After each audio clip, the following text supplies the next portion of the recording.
श्रीमद् भगवद गीता त्रयोदश अध्याय। 12वें अध्याय के आरंभ में अर्जुन ने पूछा कि आप सगुण साकार की उपासना करने वाले और अव्यक्त अक्षर निर्गुण निराकार की उपासना करने वाले, इन दोनों में कौन श्रेष्ठ हैं? उत्तर में भगवान ने अपनी उपासना करने वालों को श्रेष्ठ बताया और आगे कहा कि अव्यक्त अक्षर की उपासना करने वाले भी मेरे को ही प्राप्त होते हैं, परंतु देह अभिमान रहने के कारण उनको उपासना में कठिनता अधिक होती है। ऐसा कहकर भगवान ने सगुण साकार की उपासना का विस्तार से वर्णन किया। अब अव्यक्त अक्षर की उपासना का विस्तार से वर्णन करने के लिए और उसमें देह अभिमान रूप मुख्य बाधा को दूर करने के लिए भगवान 13वें अध्याय का विषय आरंभ करते हैं।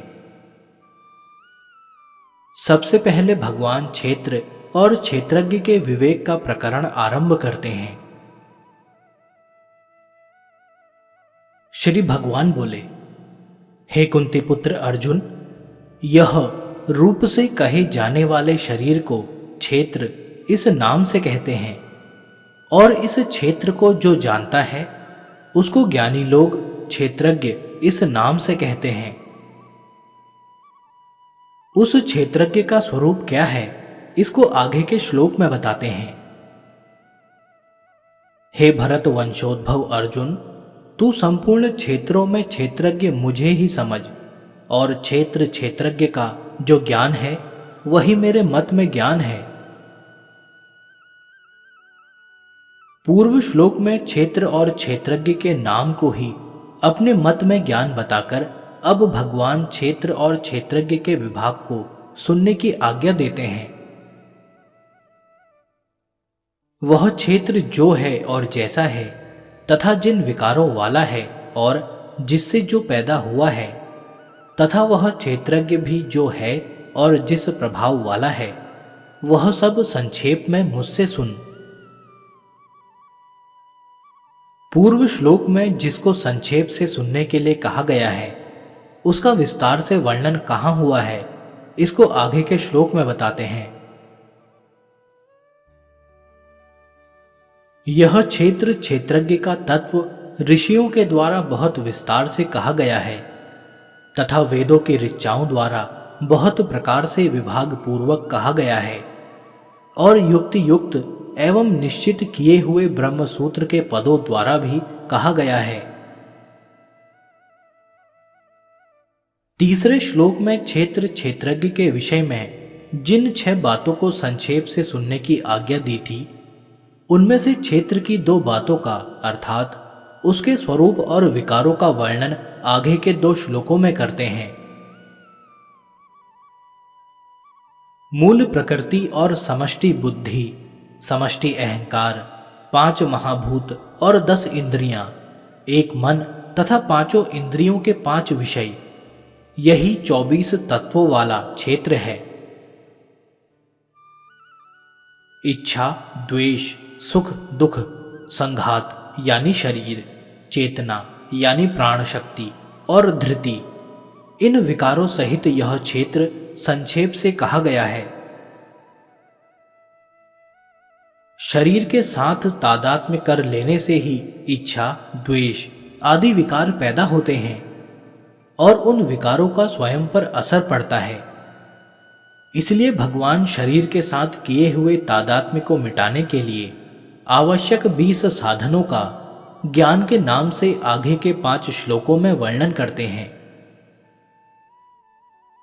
अपने में श्रेष्ठता का भाव न होना, दिखावटीपन न होना, अहिंसा, क्षमा, सरलता, गुरु की सेवा, बाहर भीतर की शुद्धि, स्थिरता और मन का वश में होना,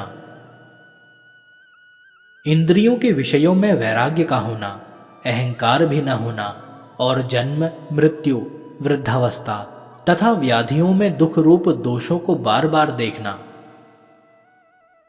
आसक्ति रहित होना, पुत्र, स्त्री, घर आदि में घनिष्ठ संबंध न होना और अनुकूलता प्रतिकूलता की प्राप्ति में चित्त का नित्य सम रहना, मुझमें अनन्य योग के द्वारा व्याभिचारिणी भक्ति का होना, एकांत स्थान में रहने का स्वभाव होना और जन समुदाय में प्रीति का न होना। अध्यात्म ज्ञान में नित्य निरंतर रहना, तत्व ज्ञान के अर्थरूप परमात्मा को सब जगह देखना। यह पूर्वोक्त 20 साधन समुदाय तो ज्ञान है, और जो इसके विपरीत है वह अज्ञान है, ऐसा कहा गया है। पूर्वोक्त ज्ञान साधन समुदाय के द्वारा जिसको जाना जाता है, वह साध्य तत्व का अब ज्ञेय नाम से वर्णन आरंभ करते हैं। जो ज्ञेय पूर्वोक्त ज्ञान से जानने योग्य है, उस परमात्म तत्व को मैं अच्छी तरह से कहूंगा, जिसको जानकर मनुष्य अमरता का अनुभव कर लेता है। वह ज्ञेय तत्व अनादि वाला और परम ब्रह्म है। उसको न सत कहा जा सकता है और न असत ही कहा जा सकता है। पूर्व श्लोक में वह तत्व न सत कहा जा सकता है न असत, ऐसा कहकर ज्ञेय तत्व का निर्गुण निराकार रूप से वर्णन किया। अब आगे के श्लोक में उसी ज्ञेय तत्व का सगुण निराकार रूप से वर्णन करते हैं। वे परमात्मा सब जगह हाथों और पैरों वाले, सब जगह नेत्रों, सिरों और मुखों वाले तथा सब जगह कानों वाले हैं। वे संसार में सबको व्याप्त करके स्थित हैं। पूर्व श्लोक में सगुण निराकार का वर्णन करके अब आगे के 3 श्लोकों में उसकी विलक्षणता, सर्वव्यापकता और सर्वसमर्थता का वर्णन करते हैं। वे परमात्मा संपूर्ण इंद्रियों से रहित हैं और संपूर्ण इंद्रियों के विषयों को प्रकाशित करने वाले हैं, आसक्ति रहित हैं और संपूर्ण संसार का भरण पोषण करने वाले हैं, तथा गुणों से रहित हैं और संपूर्ण गुणों के भोक्ता हैं। वे परमात्मा संपूर्ण प्राणियों के बाहर भीतर परिपूर्ण हैं और चर अचर प्राणियों के रूप में भी वे ही हैं, एवं दूर से दूर तथा नजदीक से नजदीक भी वे ही हैं, और वे अत्यंत सूक्ष्म होने से जानने में नहीं आते।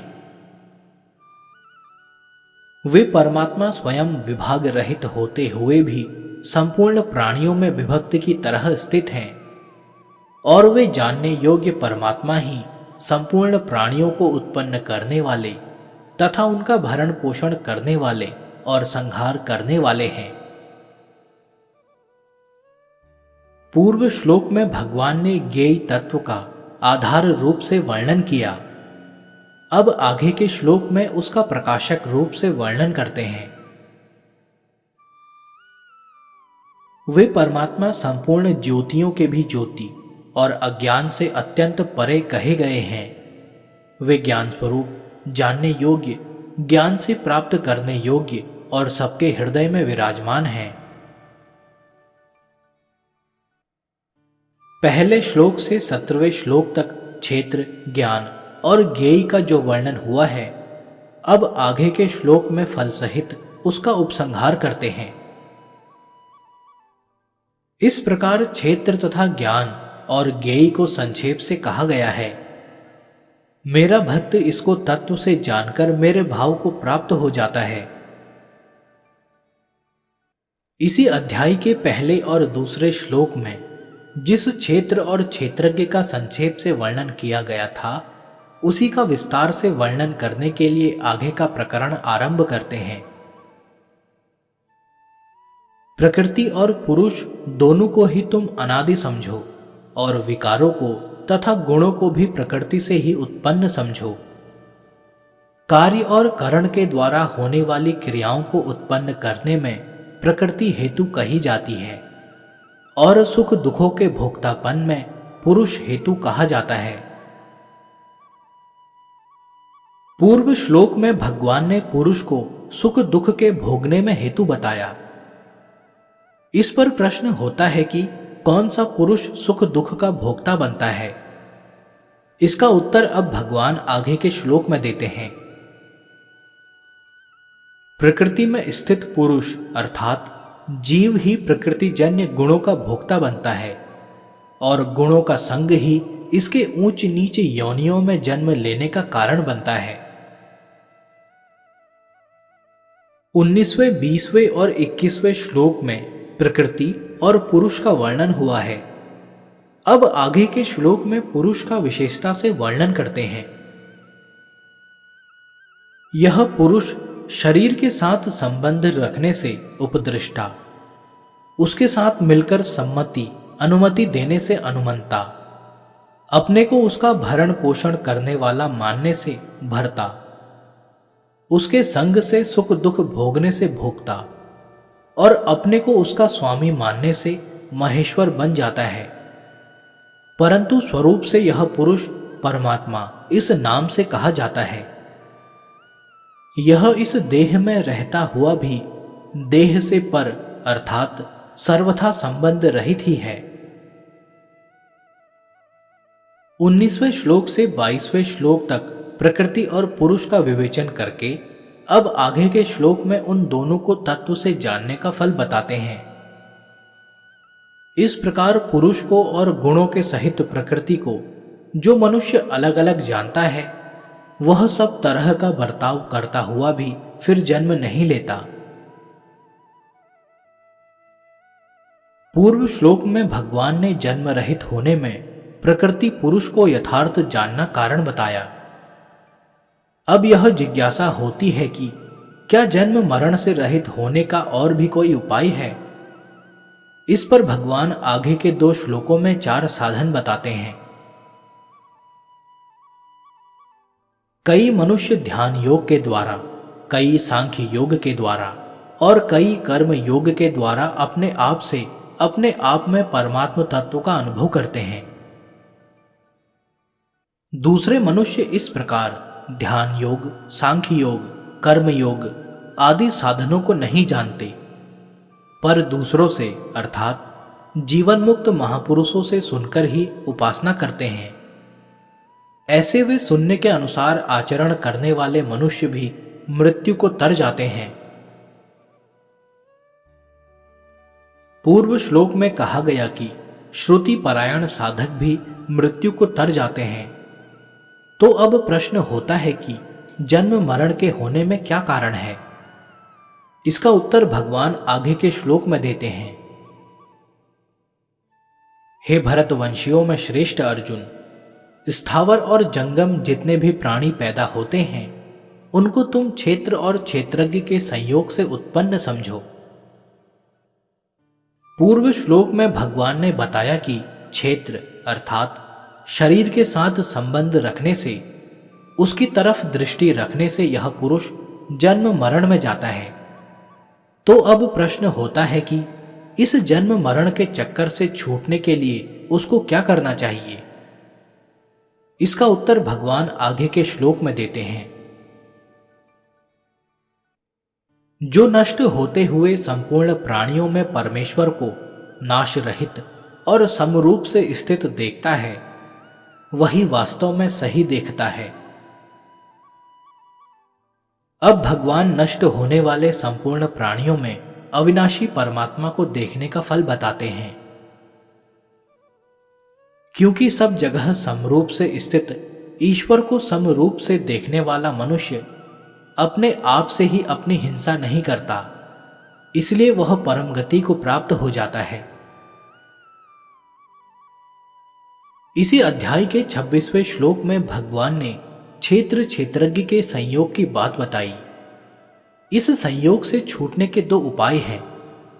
परमात्मा के साथ अपने स्वतः सिद्ध संबंध को पहचानना और प्रकृति अर्थात शरीर से अपने माने हुए संबंध को तोड़ना। 27वें 28वें श्लोक में परमात्मा के साथ संबंध को पहचानने की बात बता दी। अब आगे के 2 श्लोकों में प्रकृति से संबंध तोड़ने की बात बताते हैं।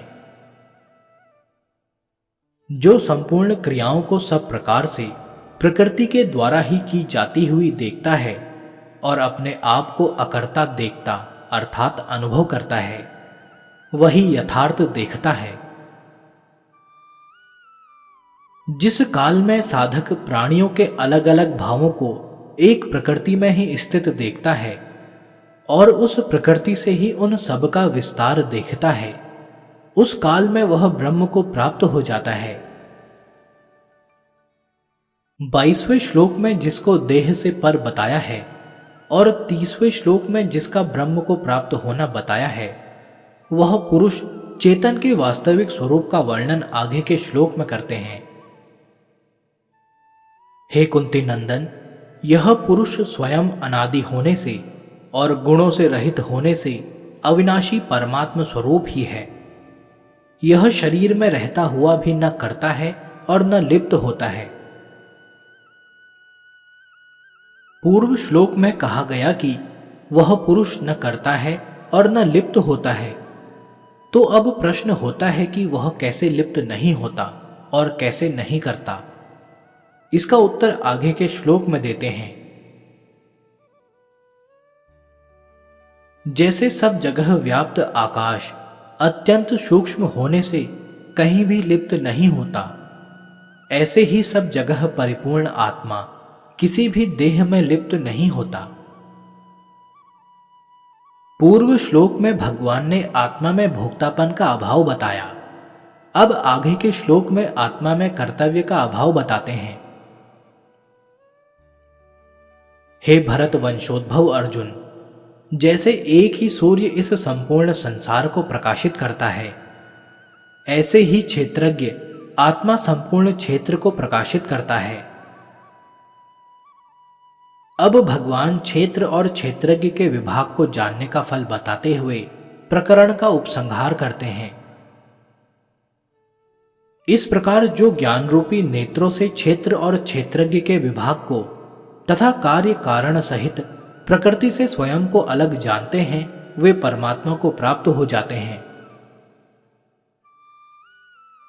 इस प्रकार ओम तत्सत इन भगवान नामों के उच्चारण पूर्वक ब्रह्म विद्या और योग शास्त्रमयी श्रीमद् भगवद गीता उपनिषद रूप श्री कृष्ण अर्जुन संवाद में क्षेत्र क्षेत्रज्ञ विभाग योग नामक 13वां अध्याय पूर्ण हुआ।